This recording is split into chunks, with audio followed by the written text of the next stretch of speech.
علماء اہل سنت حضرت العزیز حضرت اللہ مولانا قاری ایوب صاحب نوری صاحب قبلہ اور انہیں کے بازو میں بیٹھے ہوئے حضرت اللہ قاری محمد شہزاد صاحب قبلہ ملاد حضرات اور سامع و سامعات معزز سامعین، السلام علیکم ورحمۃ اللہ تعالی وبرکاتہ۔ وعلیکم السلام ورحمۃ اللہ۔ ماشاءاللہ بہترین اچھے کلام آپ نے حضرت سے سماعت کیے اور عمدہ خطاب حضرت نے جو ہے کیا۔ میں اللہ سے دعا کرتا ہوں رب کائنات ان کو مزید ان کی عمر میں برکتیں عطا فرمائے، آمین اللہ تبارک و تعالیٰ ان کے علم و عمل میں مزید اضافہ عطا فرمائے۔ آمین۔ میرے بعد آپ جیسا کہ دیکھ رہے ہیں اپنی ماتھے کی نگاہوں سے قاری ایوب نوری صاحب اللہ شہری امام چسپور بہترین عمدہ خطاب آپ ان کا سماعت کریں گے۔ میں بھی چند لمحات، جیسا کہ آپ کو معلوم ہے کہ یہ بزم جو ہے ایصال ثواب کی غرض سے سجائی گئی ہے، میں اللہ سے دعا کرتا ہوں رب کائنات مرحومہ کی سربہ خاتون ان کی بے حساب مغفرت فرمائے، ان کو جنت میں اعلی مقام عطا فرمائے۔ آمین۔ الحمدللہ الحمدللہ نحمده ونستعینه ونستغفره ونؤمن به ونتوکل علیہ ونعوذ باللہ من شرور انفسنا ومن سیئات اعمالنا، من يهده الله فلا مضل له ومن يضلله فلا هادي له، ونشهد ان لا اله الا الله وحده لا شريك له، ونشهد ان محمدا عبده ورسوله، اما بعد فاعوذ بالله من الشيطان الرجيم، بسم الله الرحمن الرحيم، قال الله تبارك وتعالى في القرآن المجيد وفرقان الحميد، الذي خلق الموت والحياة ليبلوكم أيكم أحسن عملا، صدق الله مولانا العظيم وصدق رسوله النبي الأمين المتين المبين المهين الكريم، ونحن على ذلك لمن الشاهدين والشاكرين والحمد لله رب العالمين۔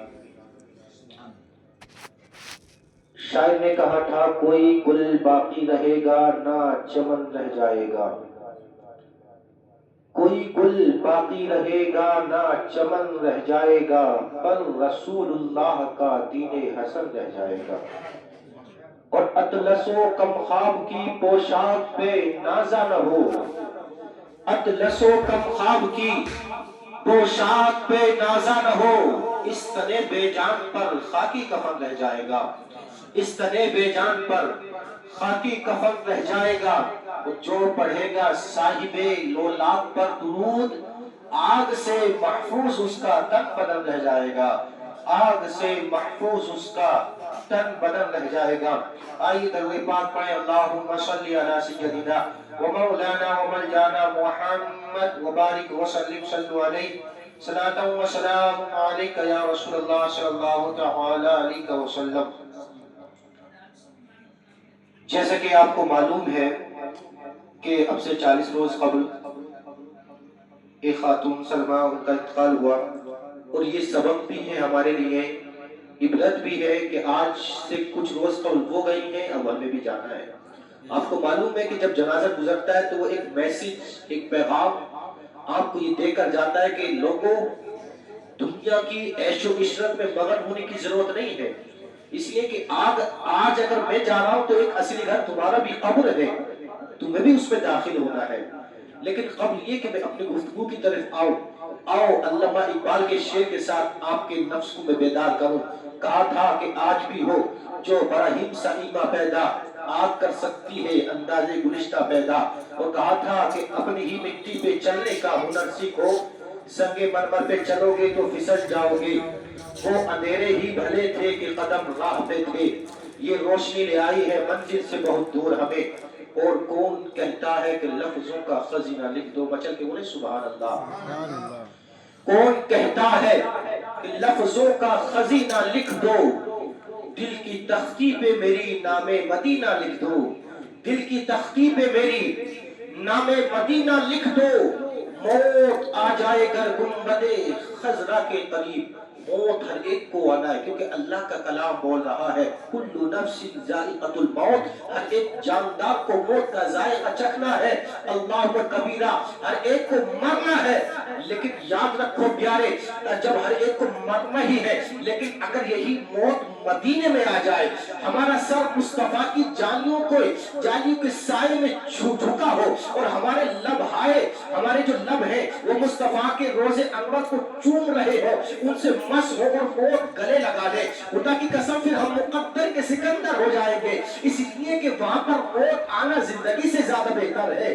تو اس لیے شاعر تمنا کر رہا ہے، کون کہتا ہے کہ لفظوں کا خزینہ لکھ دو، ارے دل کی تختی پہ میری نام مدینہ لکھ دو، اور موت آ جائے گا گنبد خضرا کے قریب، تو ایسے مرنے کو بھی تاریخ میں جینا لکھ دو، ایسے مرنے کو بھی تاریخ میں جینا لکھ دو، اور جس کی تحریر سے توہین رسالت ہو گئے، ایسے مکار کو لفظوں میں کمی نہ لکھ دو، ایسے مکار کو لفظوں میں کمی نہ لکھ دو۔ حضرات محترم، آؤ میں آپ کو بتاتا چلوں کہ ان محفلوں کو سجانے کا مقصد کیا ہوتا ہے۔ آج ایک خاتون کے لیے ہم ایصال ثواب کی غرض سے یہاں پر جمع ہوئے ہیں، تو اس کا مقصد اور مطلب کیا ہے؟ تو آؤ میں بتاؤں۔ اللہ کے حبیب آقا کریم صلی اللہ علیہ وسلم نے ارشاد فرمایا، نبی ارشاد فرماتے ہیں، خیر الناس من ينفع الناس، لوگوں میں سب سے بہتر لوگ وہ ہیں جو دوسروں کو فائدہ پہنچاتے ہیں۔ یاد رکھو، آپ یہاں پر جمع ہوئی اس لیے کہ اگر آپ الحمدللہ کہیں گے، سبحان اللہ، اللہ اکبر کی صدائیں بلند کریں گے، واضعین نصیحت کریں گے، مقررین خطاب کریں گے، اللہ نے اگر اس کو قبول فرما لیا تو اللہ اگر مرحومہ کی بے حساب مغفرت فرما دے گا، ان کو جنت میں اعلیٰ درجات عطا فرما دے گا۔ تو یہاں ہمارے جمع ہونے سے، اس محفل کو کرنے سے فائدہ پہنچا کس کو؟ خاتون کو۔ اگر ان کو مرحومہ کو فائدہ پہنچا تو آقا فرما رہے ہیں کہ سب سے بہتر وہ ہے جو دوسروں کو فائدہ پہنچاتے ہیں۔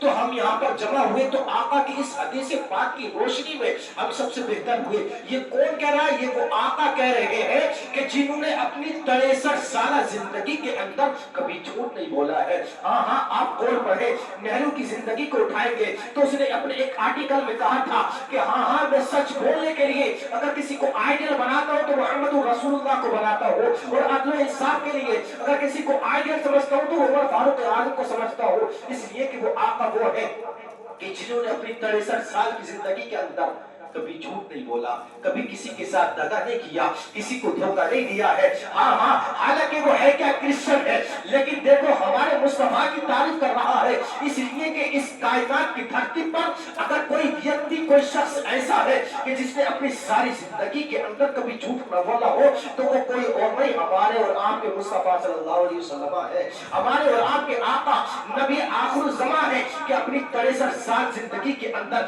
کبھی آپ نے جھوٹ نہیں بولا۔ تو نہرو نے کہا تھا کہ میں ان کو آئیڈیل بناتا ہوں، اللہ اکبر کبیرہ، یہ میرا اسلام ہے، اللہ اکبر کبیرہ۔ بات آگے نہ نکل جائے، میں عرض کر رہا تھا تو آقا نے فرمایا، میرے وہی آقا ہے جنہوں نے کبھی جھوٹ نہیں بولا، تو وہ فرماتے ہیں کہ لوگوں میں سب سے بہتر وہ لوگ ہیں جو دوسروں کو فائدہ پہنچائے۔ اب یہاں ہم جمع ہوئے ہیں، ہمارے جمع ہونے سے سلمہ خاتون کو فائدہ ہوگا، کیسے؟ اس لیے کہ ہم یہاں پر درود پاک پڑھیں گے، قرآن کی تلاوت کی آیتیں سنیں گے، قرآن کی تلاوت کریں گے، تقاریر نعت و منقبت سنیں گے، اس کا ثواب ان کو ایصال کریں گے، اللہ اس ثواب کی برکت سے ان کے گناہ کو معاف فرما دے گا۔ تو بتاؤ ہمارے یہاں جمع ہونے سے فائدہ ہوا کہ نہیں ہوا؟ ان کو فائدہ ہوا، اور یہ رب کے حبیب کا فرمان ہے، یہ اس حبیب کا فرمان ہے جس کی تعریف میں قرآن بولتا ہے، من یطع الرسول فقد اطاع اللہ، کہ جو محبوب کہا کرتے ہیں وہی خدا کہا کرتا ہے، خدا کا کلام محبوب کا کلام ہوا کرتا ہے۔ یعنی اگر محبوب کچھ فرما رہے ہیں گویا کہ آپ وہی کہہ رہے ہیں جو آقا کریم صلی اللہ علیہ وسلم کے اللہ نے فرمایا ہے،